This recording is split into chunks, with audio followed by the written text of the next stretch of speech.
The night I finally left, he said something I've never forgotten. He said, "You'll fall apart without me." And the strange part? I almost believed him.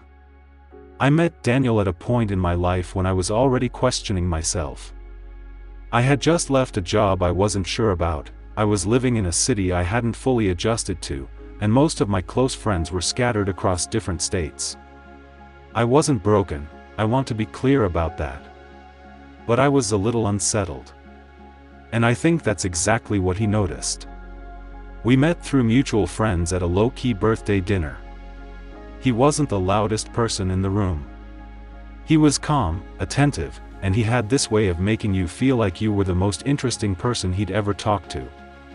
I remember thinking, this guy actually listens.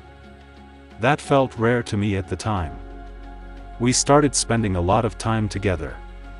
Slowly at first, then more frequently. He'd bring coffee to my apartment when I mentioned I'd had a rough week. He'd text me in the morning just to check in. He had opinions about everything in my life, my career direction, the people I hung around with, the decisions I was weighing, and he shared them generously. Confidently. Like he saw my situation more clearly than I did. And here's the thing. At first, it felt like exactly what I needed. I remember calling my sister about 2 months in and saying, "He's really supportive. He's always there." She asked me what that meant exactly. I didn't really have a clean answer. I just said he was helpful. That he made things easier. Looking back, I think I mistook his constant involvement for care. And I think he understood that I would. The first moment something felt off was subtle. Almost too small to notice.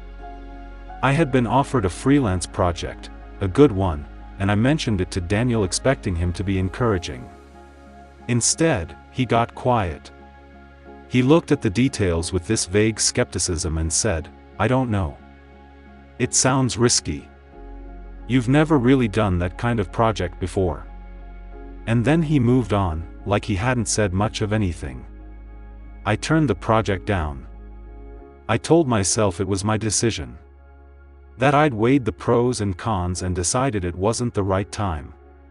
But something small stayed with me, this faint discomfort I didn't examine too closely. A few weeks later, I mentioned wanting to reconnect with a friend I hadn't seen in a while.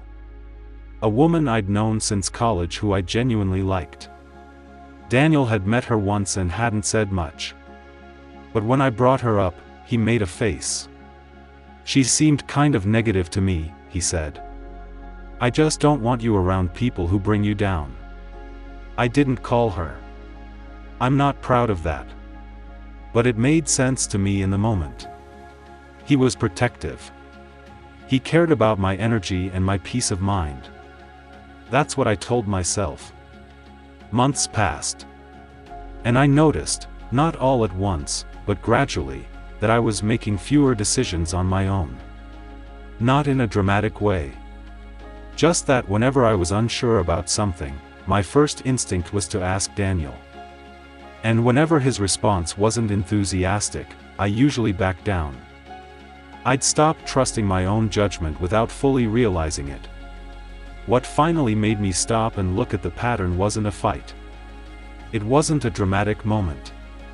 It was a Tuesday afternoon when I ran into that college friend, the one he'd called negative, entirely by accident at a coffee shop. We sat and talked for almost 2 hours. She was warm, sharp, funny, and grounded in a way I'd forgotten she was. She asked about my life, and I started telling her about it, and somewhere in the middle of explaining my current situation, I heard myself. Really heard myself. Everything I said circled back to Daniel. What he thought. What he advised. What he'd suggested. What he thought was a good idea for me. She didn't say anything critical. She just nodded and listened. But on the drive home, I sat with a question I hadn't let myself ask in a long time. When was the last time I made a decision because I wanted to? I started paying attention after that. Not in a paranoid way, but carefully. And I began to notice things I hadn't let myself see. When I expressed confidence about something, Daniel would subtly introduce doubt. When I succeeded at something, his response was supportive but somehow came with a caveat: "Yeah, but you should watch out for this next part." When I mentioned wanting to try something new, there was always a reason to wait. And whenever I seemed uncertain, he was right there, calm, reassuring, ready to guide me.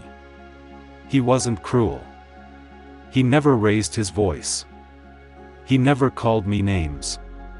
He was consistently, patiently, discouraging. And I think he believed he was helping. I'm still not entirely sure.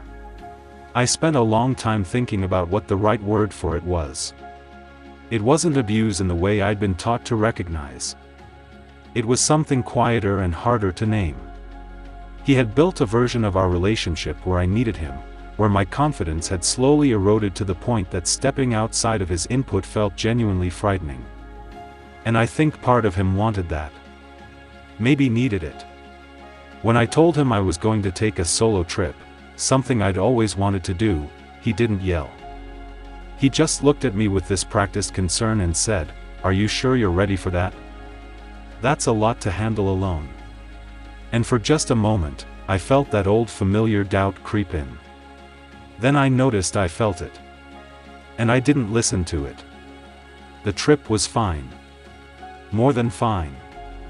I came back feeling something I hadn't felt in a long time, like myself. Like someone who could navigate things. Like someone whose instincts were still there, just waiting. We ended things a few months after that. Not dramatically. The relationship just quietly stopped making sense once I stopped needing his narration of my own life. The thing that has stayed with me, the part one keep turning over, is that he never thought of himself as doing anything wrong. I genuinely believe that. Some people confuse control with care so deeply that they can't tell the difference. They feel like they're protecting you. They feel like they love you. And maybe in their own distorted way, they do. But what they're actually doing is building a version of you that depends on them. A version that doesn't threaten them. A version that stays. When someone consistently makes you smaller, even gently, even kindly, that's not love. It's management. And the terrifying part is that it can feel exactly the same from the inside, especially when you're already a little unsure of yourself. I don't think I'm special for having been in that situation. I think it's more common than most of us want to admit. We're taught to watch out for the people who are obviously destructive. We're not always taught to notice the ones who make us feel just uncertain enough to need them. The night I left, when he said I'd fall apart without him, part of me was scared he was right. But I think what he actually meant was that he would fall apart without me needing him. That's a very different thing. And it took me a long time to understand the distance between those two sentences. I still think about how quietly it happened. How slowly.